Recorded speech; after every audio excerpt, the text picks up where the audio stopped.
It's me, it's the one, the only Paul Friends, welcoming you to SFU On Call. And tonight we've got, me. And we've also, in the wonderful chat room, we've got Drew. We have guest Dave. Long story on that one. And I'm also, of course, live streaming on Twitch. So if anybody wants to be there, that's fine. I'm also keeping an eye on the chat room there. And if you want to, you can chat with me over on that. That would be fine. Because I will keep an eye on you, and I will be happy to reply to anything on the Twitch chat room also. But tonight, so one thing we're going to do tonight is I figure we would go through the Merchants of Federation, the play test. Unfortunately, I was unable to get the camera all set up.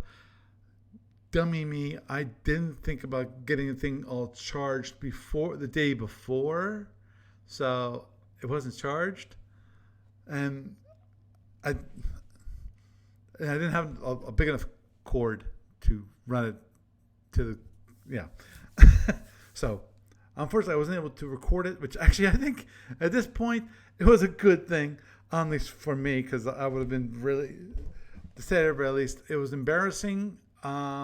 Is to put it mildly. Okay. Let's back up here. And that is, I don't think it was a complete and utter disaster. Because fortunately, for me, I think, there wasn't a complete disaster because of, actually, I feel like we got some good responses, good questions about the game. I wrote many notes about it. I actually posted to Jay. I posted both, some in the Board Game Geek, some on the discussion board, and to say at least, it was interesting. A couple things I want to go over when it comes to the playtest are some of the things that some lessons I learned about the playtest and what not to do. Some things definitely what not to do. A lot of those are lessons learned. Also, I think I'll go through what I learned about the game itself too, but I first want to go through the play test itself. One thing actually I realized after last week, just to let you know, since actually Jay was on the chat feed, what I'm hoping to do is I got his email address. So what I have been conversing a little bit back and forth with him, just for the plain simple reason because of I sent him an email address just to make sure that he knew something was there on the forum, on the discussion board, and on that discussion board, so that he knew that he had needed to be responding. Unfortunately, it was the Labor Day weekend, so he took the vacation, so he was on the road. He was not available to post things, which is like, dude, that's exactly the wrong time. I need you. I need tech support here. Some of my difficulties were related to me. Some of them were related to the game designer. Maybe not the game designer, but the way things got set up. Okay, number one is that number one thing that I found out that I did wrong.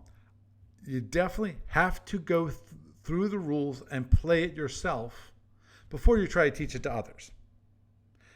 I thought I could get away with not doing that, because I started it and then I stopped and I realized, okay, I'm missing a little bit.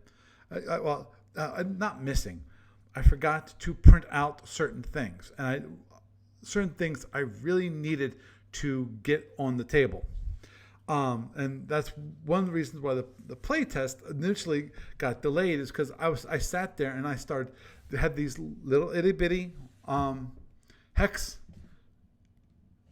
not even really counters per se, chits, I don't know what you want to call them, but basically they're actually what, I'm not quite sure if that was going to be used or something like it, or just something like it. Definitely it's going to be a two-faced piece, because of, on one side it's supposed to be blank, or maybe it's a consistent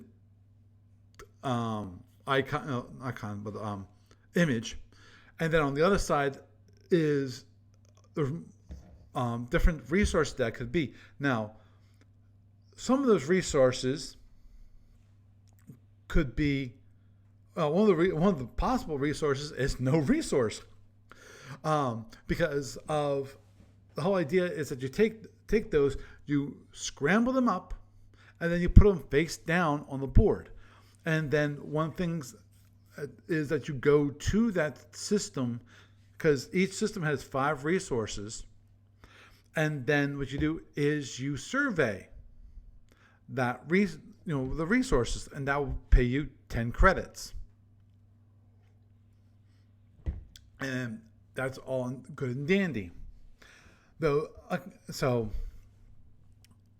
I got burned by that. Now, that caused a delay and everything. And unfortunately, I tried to do it. I started 2 weeks ago, 2 weeks before I was actually going to play test. It's just I didn't focus on this and getting it all set up like the week before, so that on the week of, the direct week before, I could actually sit and play the game. Of course, I have cats, so not exactly the most conducive environment, but I could at the very least go through it and then find out one thing that was found out actually much earlier than I even knew, which was there are these cards. And these cards are for each, what's called an installation. And on those cards shows how much income those installations produce. Also, how much of a resource those installations produce. I did not know that these were missing. So,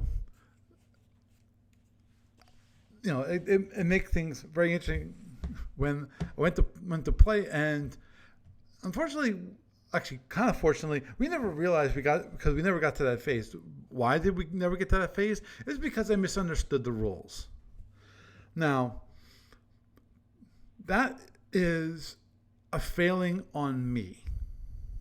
I didn't understand the rules because of it's just the way I work, and I didn't realize I did not really heed what I've learned about myself and learned about how I learn things. And how I learn things is give me a nice hard copy book. Like reading electronically, for some reason, it doesn't sink in that well. That's why I need it to be a hard copy book. So actually, I believe it or not, I printed out it. I got a nice binder, and I put the rule book in the binder, but I didn't actually read it from the binder. And so, and of course, I was also reading it. I was trying to read the rules when I was bowling. So to say the least, my concentration wasn't that well. I read through the rules, but I didn't truly understand them and really comprehend what they meant. Now, some of the rules, in my mind, are confusing as all get out. And what I might be doing probably this weekend is I might at least write up or type up one of those two. What I'm going to do is I'm going to write up or type up what I call a cheat sheet. Because one of the things that I think actually would be nice to have as a card or a little sheet, which is a cheat sheet for the actions. Because each ship can do certain actions. And unfortunately, the actions are only listed in the rulebook. That makes it really difficult when you want to figure out what are the actions that you can do. And one of the actions that I found, which I didn't understand until I actually was talking to someone who played, a guy named Nick Blank. Hi, Nick. Actually, Nick and I, back in the day, we actually were judges back when SFB tournaments were run at Origins. So that was interesting. I love doing that kind of stuff at Origins. That was one of my favorite things to do. After I got my Rated Ace card at Origins, and after I got my Rated Ace card, at that point, what I did was I said, okay, I got mine. Now what I'm going to do is I'm just going to judge. So for the rest of the number of years, I actually went to Origins, and actually ADB went to Origins. What I did was I was a judge. So Nick and me did that. But anyway, and that is docking. Okay. Docking is an action, but it's not really an action. You don't really dock your ship, which is one thing that he explained to me. It's like docking, you don't really dock your ship per se. It's not like you're docked or undocked. You dock and then you do your loading and unloading and that's a single action. When it comes to resources, you can load and unload actions. Load and unload resources as part of the docking action itself. So that's one thing I needed to learn, and that's another thing this is the first time that I've ever played a new game, without someone that I know teaching me how to play the game.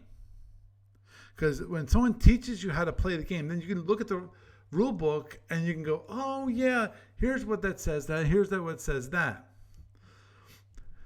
Now, so that action is one of the more confusing ones. Now, there were some little things that as a playtest group we found that, were things that I'm right now a minor bit frustrated with Jay, and that is caused by I asked him an explicit question in the discussion board, and basically the question was simple: what happens if maintenance comes around for your ship outside of turn 1?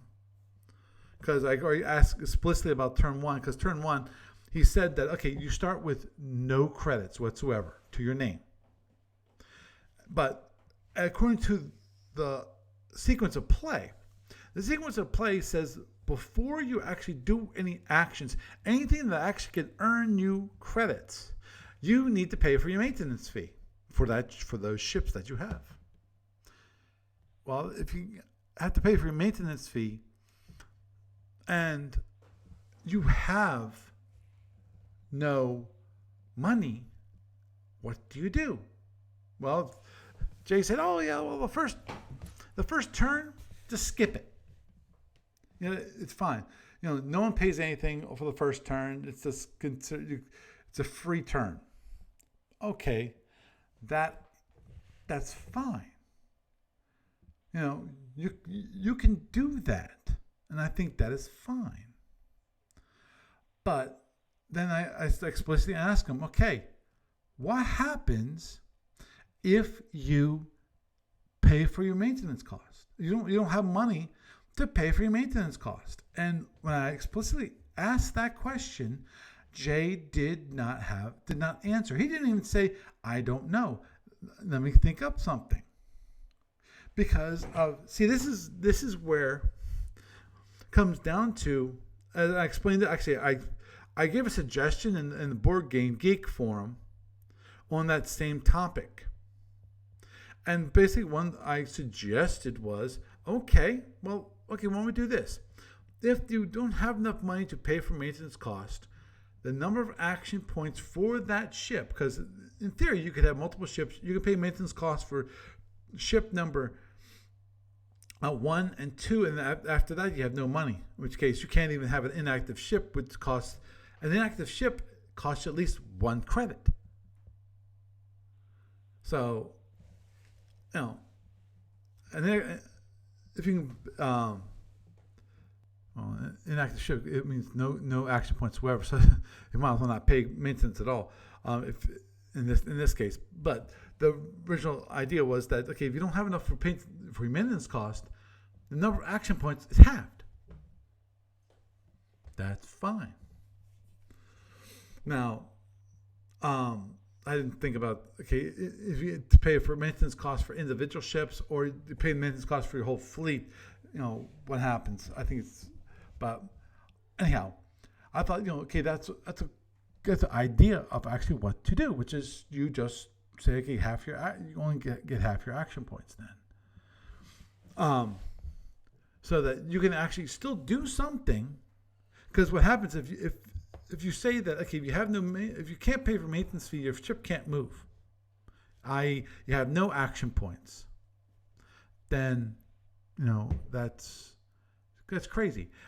The whole idea of having so it only has half the action points, that's okay, because then what happens is you're not upkeeping your ship, you're not paying the maintenance cost, whether that means fixing the line, the fuel line, you have you're fine, you got it kind of repaired, it leaks a little bit, but it's okay. You might can't go as fast, but you can still move. That kind of idea with not being able to pay the full maintenance cost, but so that you can still get around, you still can do something to earn money, because you can't do any action points, you can't earn any money. The only way to earn money is to actually use action points, whether that is just doing a survey or to actually moving the ship to take colonists from the Federation starbase and moving them to a Klingon system. So, that's fine. Now, because the thing is, that's one thing that I'm not. Yeah. Okay. I was gonna say it's because of my misunderstanding of the rules that the player did this, but I'm not sure that is true though. My misunderstanding of the rules basically is that you have to. My misunderstanding was that you can go survey, but then you have to dock in that system to pick up, and then you pick up the resources. I thought the resource deposits were resources, and then basically you just pick those up and then you get a resource. No, that's not the way it works. So I misunderstood that. That caused an issue. But even if I would have understood that, I'm not sure if Eric, that was one of the guys who was playtesting, wouldn't have done what he did, which is basically he got a contract card that actually said, okay, take a colonist and deliver it to a Klingon territory. Put a colonist there, which is, it is kind of crazy, but okay, because that's one way of earning money, is that you fulfill a contract. Now, and Lord knows, if you in that case you deliver a colonist to the Klingon territory, the Klingon territory at that point for that first colonist is 15 credits. Well, if he does that, he gets 30 credits. That's a lot of credits for what? 2 turns of actions?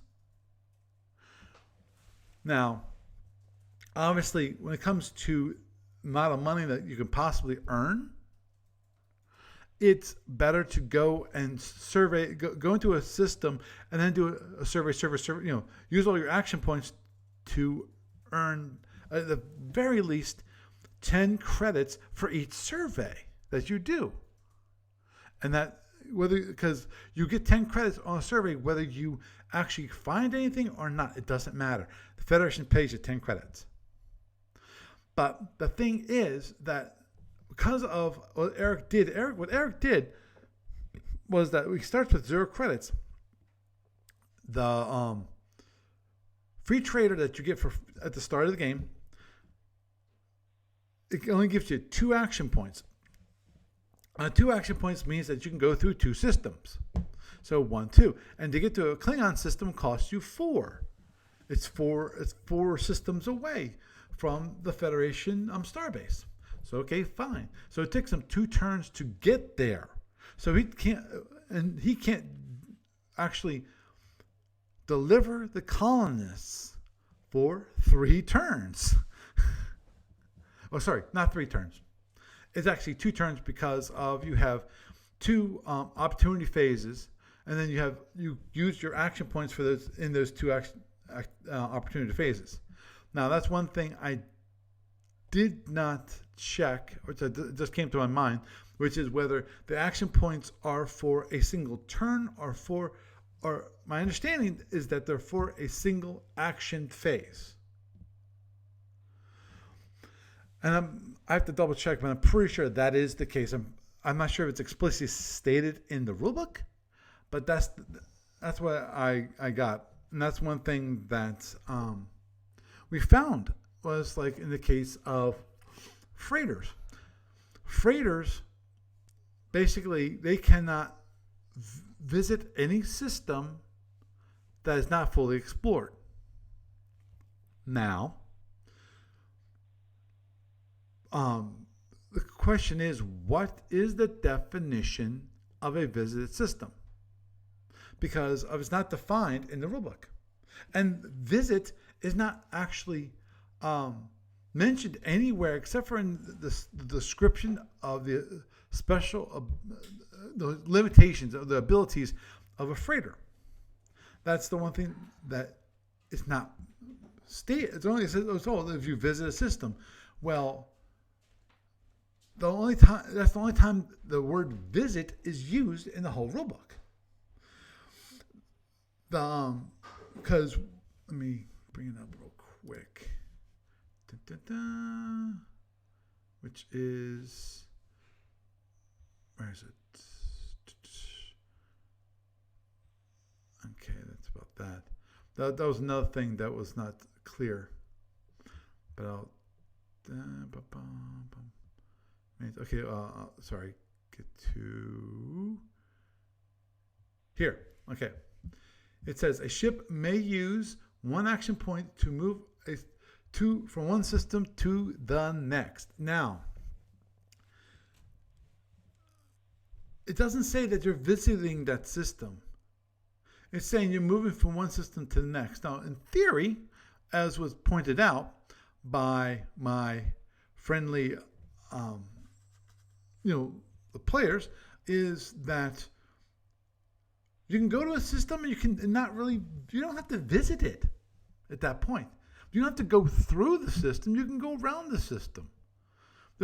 So in that case, if you go around the system, are you actually visiting the system? And I looked at that rule and went, I bet you what Jay meant was that going to the next system is actually visiting that system. So that I think that was the ruling. That was the ruling for the game.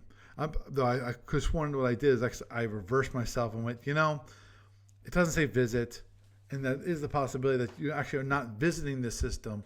It's just a way to it. In my mind, is when you end movement, that's when you visit the system. But I actually asked Jay about it, and Jay said no. Moving to a system is a visit to that system. So it's like, okay, fine, no problem. So that came up. Now, the one thing that was not also in the thing that I just found out, I didn't think about it until I saw this, which is, okay, we had 4 players, so we had this one, which were not being used. Now, one thing that was not clear on this was that because it was not clear about these non-used spaces. It wasn't clear if basically they're off limits. Now, I don't think in our short game, because we had a really short game, I don't think anyone actually moved to these hexes. They might have. I think someone. I don't know if anyone did, because I think most people went from here, here, here, here. No one actually visited these systems. So, if it says not used, are they then off limits for movement? Because my initial assumption was that not used just means, okay, those systems don't get any resources. So you take all these resources and then you place them in these active systems, except for obviously this one and this one, because this one is the Federation starbase. This one is the Klingon starbase. So we've placed them all down in those systems, but it says not used. Okay, not used, but does that mean that's off limits? My assumption was that it just meant that doesn't have any resources.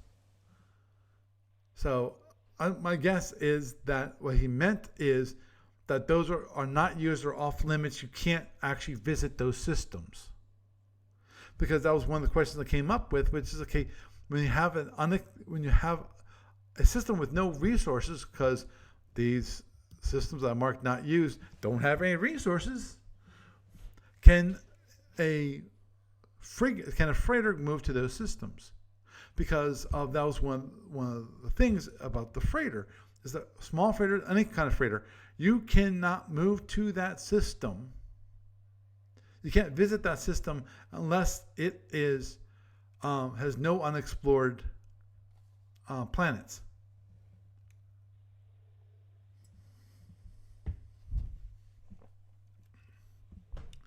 So, my guess is that what it really meant was that these are not used. Hexes cannot be visited. They're considered they're not even part of the board, basically.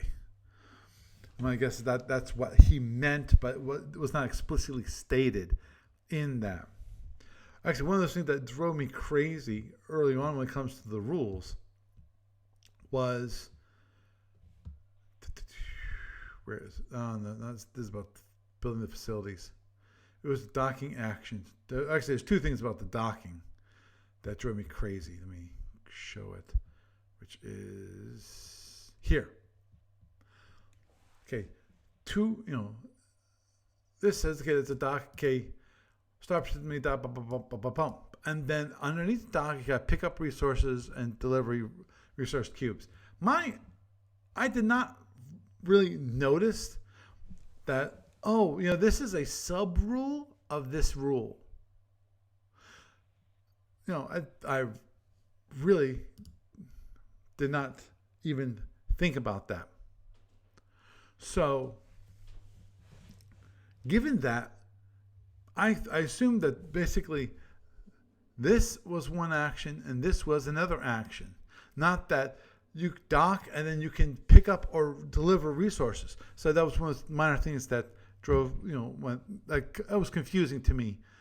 It wasn't until later on when I was actually talking to Nick that I realized the way he was talking about docking is that docking isn't docking. Docking allows you to do either pick up or deliver or deliver things within that action. So, as I said, docking is, as Nick said, docking is not docking. The one thing that drove me crazy is this one right here, which is that when it comes to pickup, it says, please note a starship can pick up as many colonist cubes as it can carry with a dock action at a starbase. But delivering is down here established which is a little different. But I'm a rules person from Starfleet Battles. Big surprise. And that is this reference. I was looking in this section, for the pickup the colonists. I was looking for it to say that a starship can pick up as many colonists as it wants. But it wasn't until actually I read through it, both sections again, that I actually realized that, oh, wait a minute, there's where it notes it, because I thought I had read it someplace, but I could not find where in the rule book it actually stated it. Until I reread it and went, oh, there it is.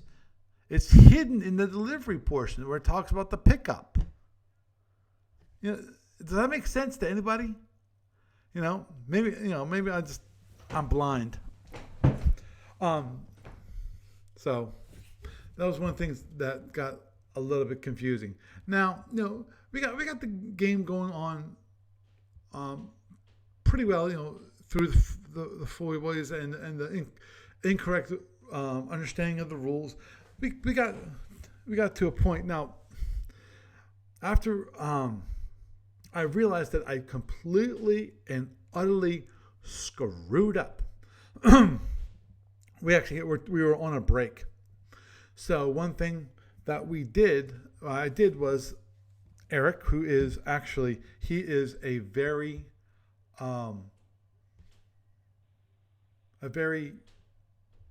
much experienced playtester and gamer. So I went, okay, Eric, I think I screwed up, and then I explained to him what I found in the rules, because I finally understood this stuff. I finally understood facilities to a certain degree,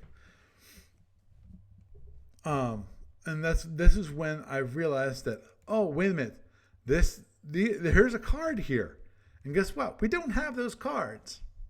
So I mentioned that, I more to the point for him is that I think I finally understood facilities. And even when I explained to him, I misunderstood the facilities because I didn't realize about this part. The amount of money, because that's not actually stated in all of this. It never mentions once that you actually have to pay for that facility. That it's not just, oh, you need the colonist. Oh, not just you need the resource deposit right here. Oh, and also, of course, the appropriate Federation card, which has basically, a processor in this case, and it's for a certain resource, a processor for a green resource, whatever green resource is at this point. I think it's bio something. But it doesn't say anywhere in here that, oh, see this here? See this here? That's the cost of building that processor. Because, let's let you know, this does not match what the card was. Let me show you. Okay, these are those event cards. Here they are. This is what they look like. Facility 10, extractor, boom.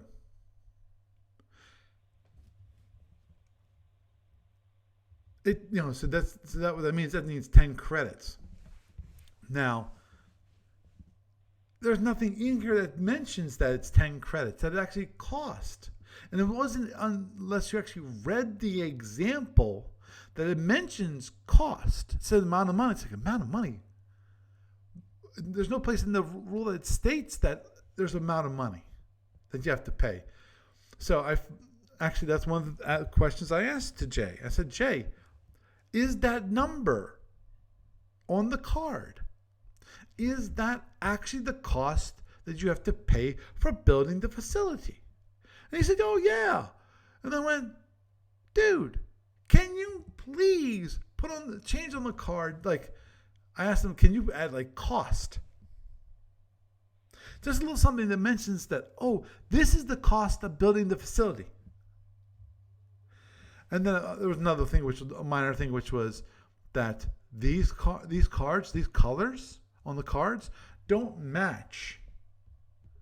Look up here. Those are cool.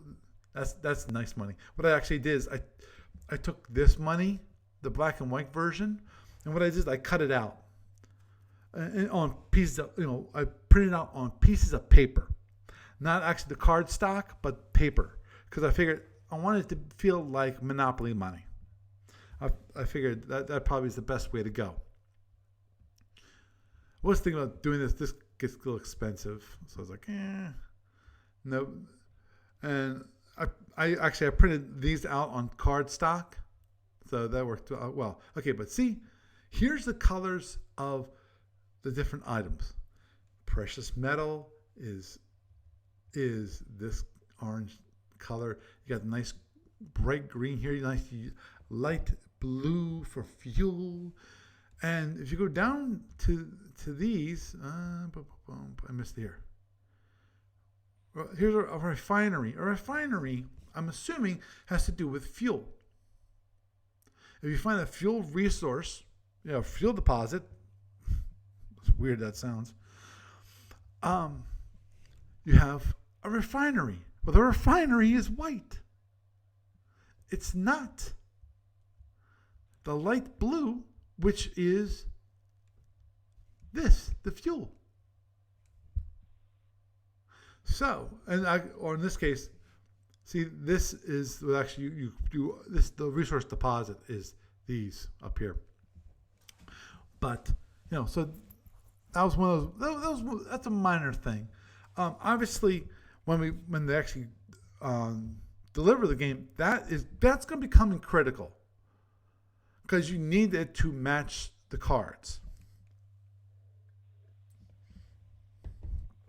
Now, actually, there's one thing I was thinking about that Jay mentioned to me, which was because he want the way he plans on this to occur, to this work, is that these and the colonists are cubes, and then the ships actually you have ship bases, then you have the models, the miniatures that go on top of the ship bases, because you have a maximum of 3 ships per player, or corporation, however you want to put it. And then for those 3 ships, there's the maximum 5 players, so you have a total of 15 possible ship bases. And that's another thing that I mentioned to Jay, is that was very confusing, because if you look at the rules, the rule mentions ship bases. Ship bases are fine. Ship bases make sense when you have a physical base that you put your ship miniature on. But in the playtest, we have no ship miniatures. We have counters. These are our counters. Now, here's one thing that I'm thinking about, which is, I think that if they could have these mega hex counters on the hard cardboard, I think that would be better, with these also being counters on hard cardboard, and obviously these are going to be hard counters on cardboard. I don't know how the heck you cut these out, but I'm assuming there's a way of cutting them out. And obviously the colonist cubes, I think you want to change those a little bit to have people on it, but I still think that, again, using counters is the best thing. And this is why I say that. And that is, it makes it easy, in my mind, to move the resources because of the ships. They're going to be carrying these resources or these colonists in their cargo hold. Now, I think it's probably, well, if you're using these counters, I don't think it makes sense to actually use cubes. Because if you use these counters, cubes don't make sense to a certain degree. Because in theory, you could probably put the cubes on here, and that actually probably could work fine as long as the cubes were small enough. But I like maybe it's just because I grew up with counters, but I think these would be best actual counters. But obviously the problem is for me, for everybody else, I think, is that this is more designed for a Monopoly kind of crowd. A Monopoly kind of crowd, in that they're used to having these big pieces like the Axis and Allies have these plastic pieces that you use.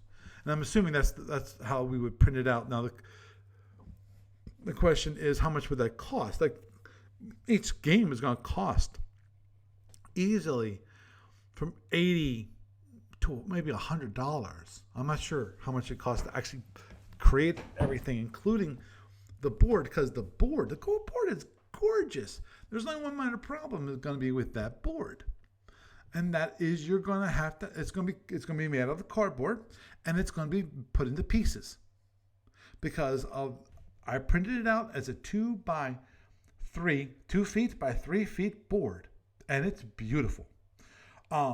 The graphics on it are absolutely gorgeous. They're wonderful. It's a wonderful board, and I've shown it to you in previous episodes for those who actually have watched the video. For those who haven't, you have to just believe me, because unless you want to buy the playtest, the playtest isn't expensive. It's I think $3. So either $3 or $4. I'm pretty sure it's $3 for the playtest kit. They're cheap, and the board on it is beautiful. And I printed it out and I actually laminated, and it looks great. Now, the thing is that board is going to change. So me getting it laminated, maybe that wasn't the best thing, but I think overall it keeps it better. And if I want to play test it some more, I can do that. I spent quite a bit of money on the plate, on getting everything printed out and so forth. But anyhow, one of the good things that we definitely did in the play test, and I'll get back to actually the goods and the bads. And that is one of the good things we did was actually all questions. Anytime a question came up, we wrote it down. Because if it wasn't easily obvious, then it needs to be explained. If it wasn't completely obvious when I read the rule, because a lot of times I would be going back and I'd be reading the rule book and go, okay, well this works this way. If it wasn't completely understandable, then we need to write it down. And every single question that I came up with, I wrote down. And I gave it off to Jay. And there was actually we had, I forget, I think it was 6, somewhere between 6 and 8 questions and like 5 or 6 comments. For example, one of our comments for this was actually, let me show you real fast.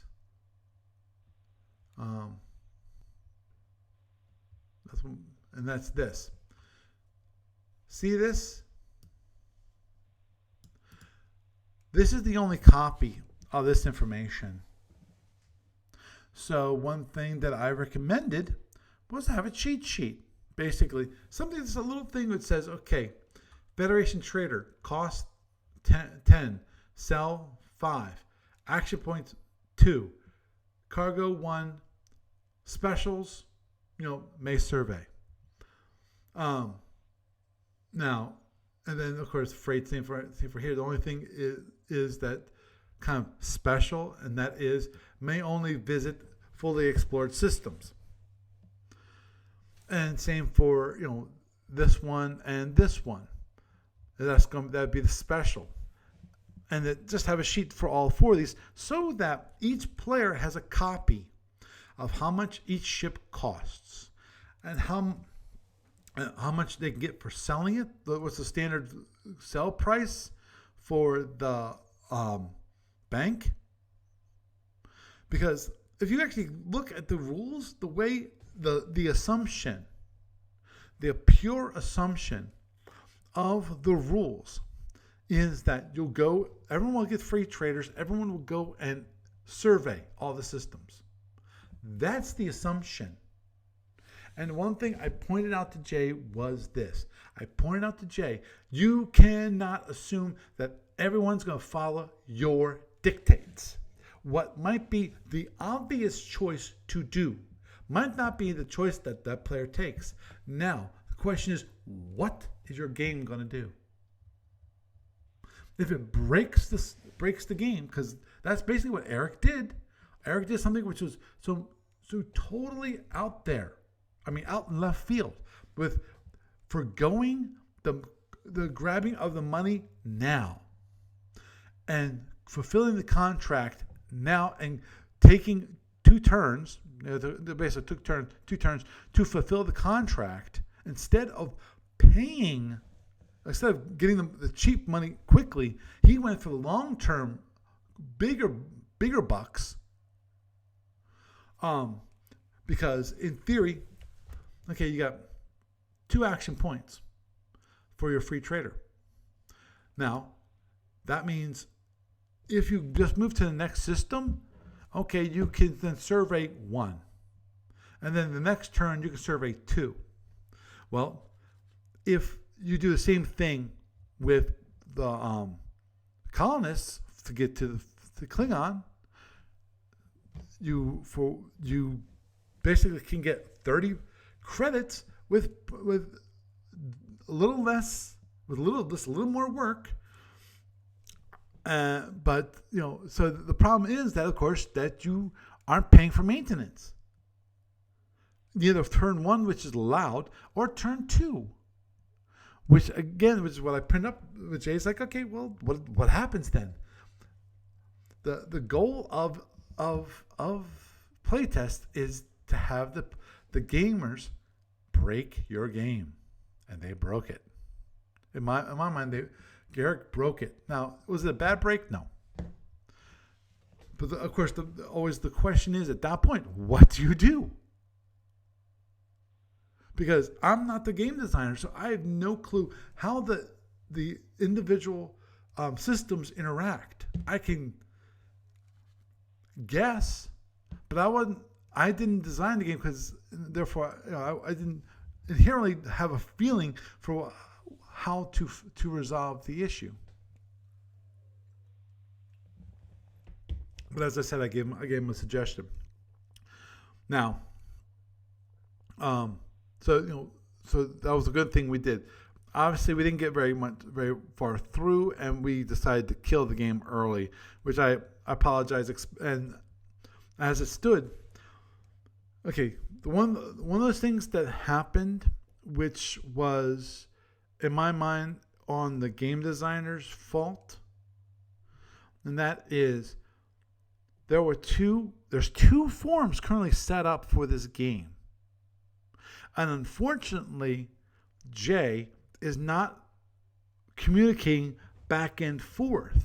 For example, on August 14th, that's 2 weeks before I did my playtest, someone on the 14th recognized on Board Game Geek, hey, you know that the facilities cards, they're not in the playtest, which is kind of critical. So, because without it, you can't play.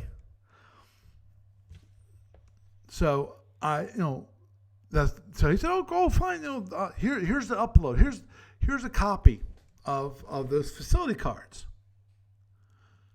And never ever posted anything in the discussion board forum, the topic, about that.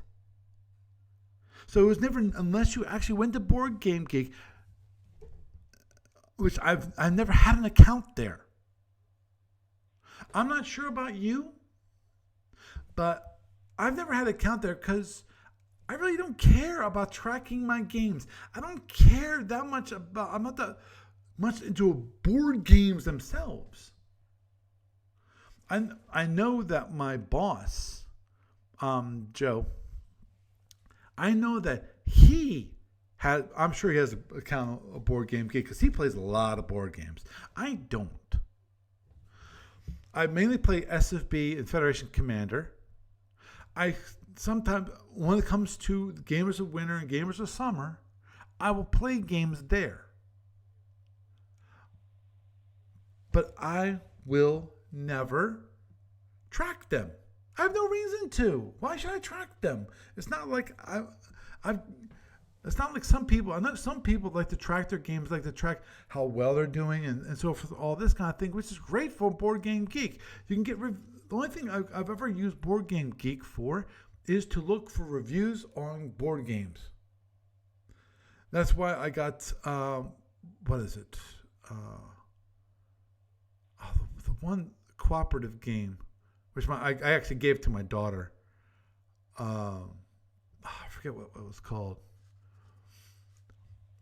But basically, it's like you've ever watched the movie Contagion. It's the whole idea of that, where a virus spreads and so forth. I'm sure somebody, possibly in the chat room, knows exactly the game I'm talking about.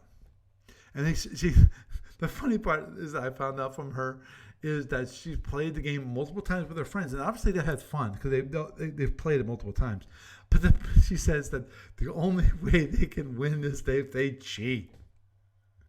So it's like, wow, that must be a hard game. So, in any case, so that, to me, that was a fault by the game designer. That there was nothing posted saying, oh, we forgot to put the facility cards were not part of this playtest material here. Please go to, here's a link to the files to go grab them now. And if the reason why he didn't post it was because he was afraid of what Steve Cole was going to say, that might look bad for Steve Cole. It is going to look bad anyway. It's going to look worse.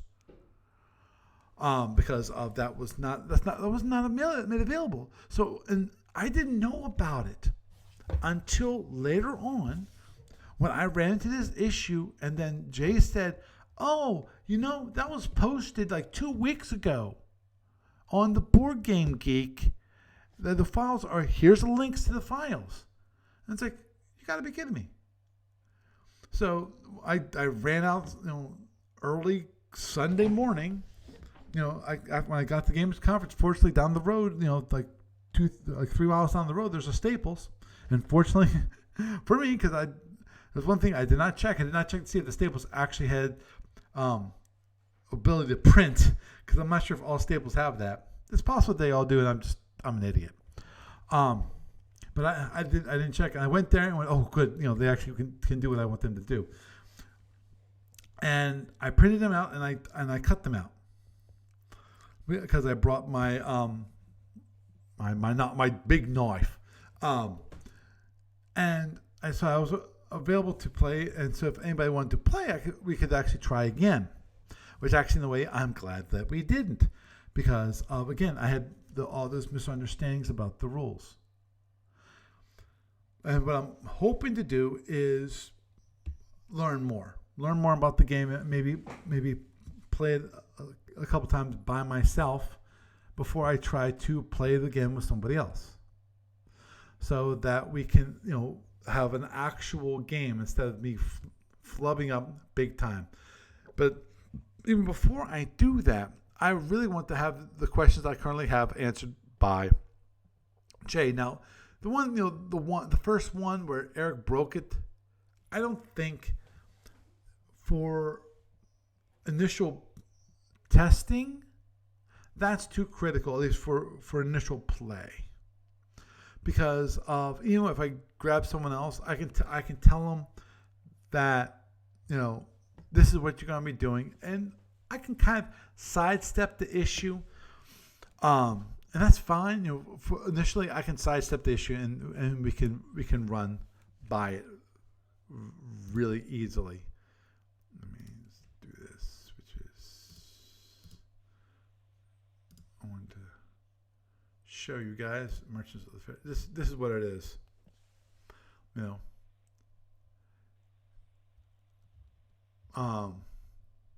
I know some minor things like, there was an error in the rule book. This, I said minor things. I had this. I didn't like this so much, which is using a $sign for credit, because even though he said credits, they look like $signs. I'm not sure how to change that. Here's my.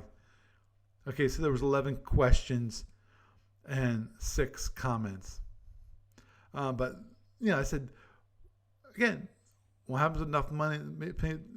And Jay said basically that would be fairly unusual. Okay, but it can happen. A player would have to sit there and not explore or settle any colonist. Yeah, it wasn't. And the thing is, he wasn't sitting there. He was actually doing things, but he just wasn't doing it in what he had expected it to be. And then Jay answered,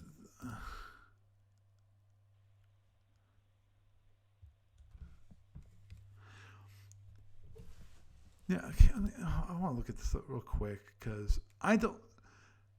Right, adjustment. The adjustment is based on the current price. Okay. Right.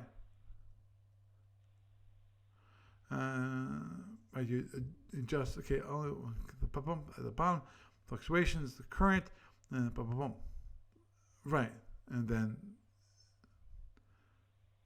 okay. Once okay, based on the contract cards. Now, one thing that I come to find out is I asked him about this. What are the offsets below the tension track? And he says this, it makes no sense to me, that, natural, or we talk about how the market naturally tries to return to normal price. Basically, this happens in addition to the card adjustments.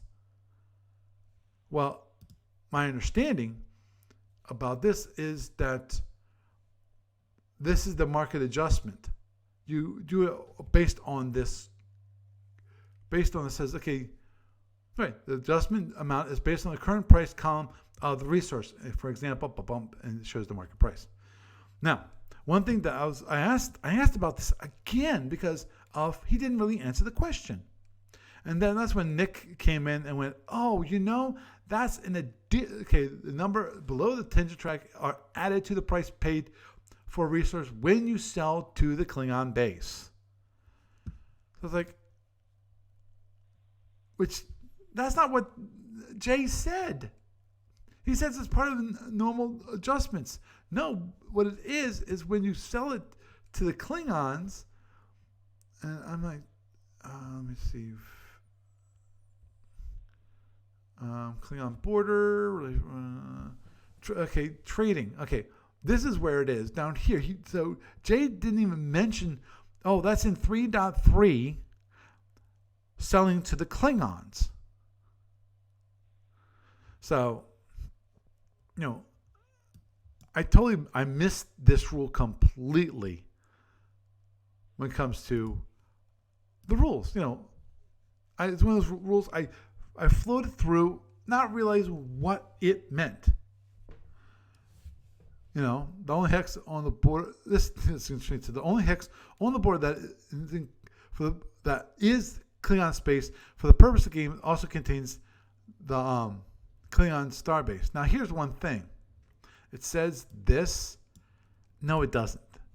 According to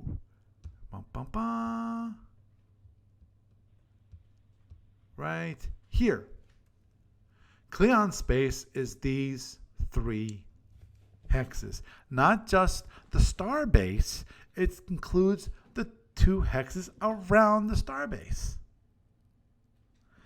for the larger games. So again, Jay, what the heck?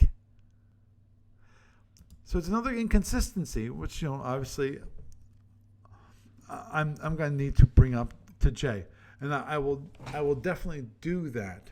Sorry for not looking back into the camera. But that's one thing I'm gonna have to do. Another one of those little things that was incorrect in his rules. That and one of those things that drives me absolutely utterly crazy. And I thank Nick for this and explaining the whole docking, because he said basically this makes no sense. It says you are still not docked after the dock action. And Nick says, right, as I understand, the docking action is the pickup and delivery action.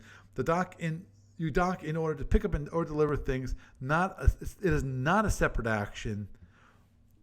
They said they are not a separate action. No, pick up and deliver, not separate actions.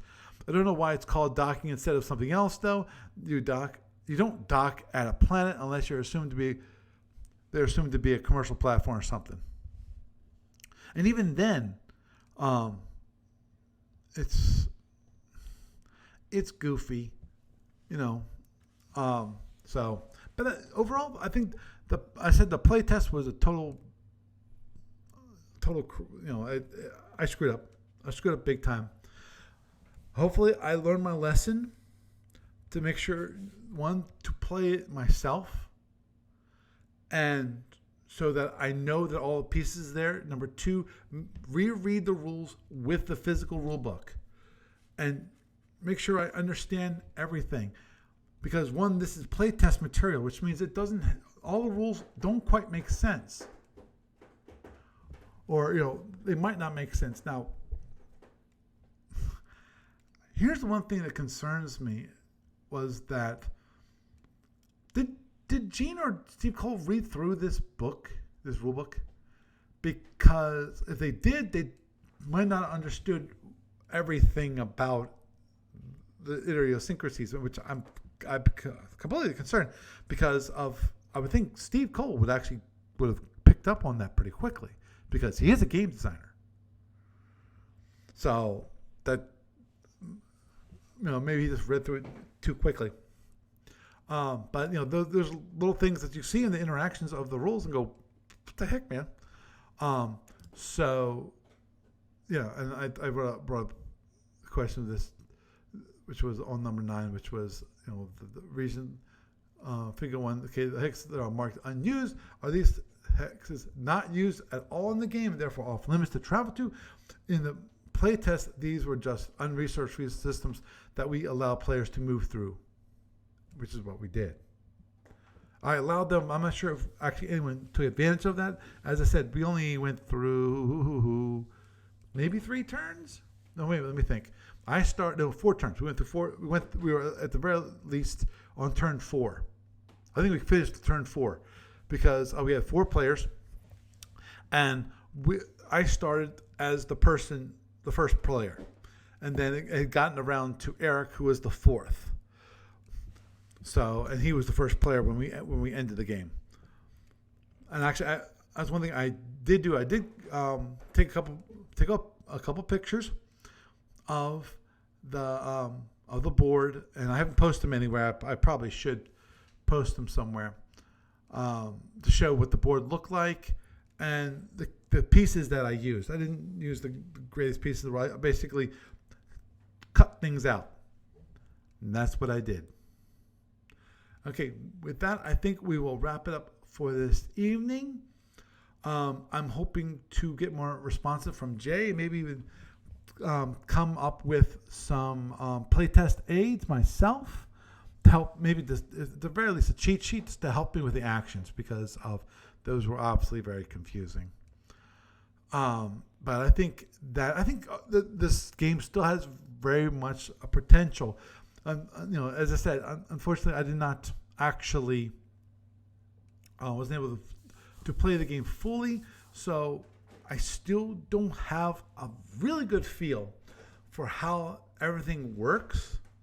I understand how. Well, okay, let's back up. I think I understand how things work. I just don't know how those things affect each other. How that relationship works. Now, hopefully, I can do better than I've done in Splendor, because Splendor, it's obvious to me that I lose all the time. I lose every single game I've ever played of Splendor. I've actually won one, but anytime I play against my daughter, I always lose. I'm not sure why. I just always lose Splendor.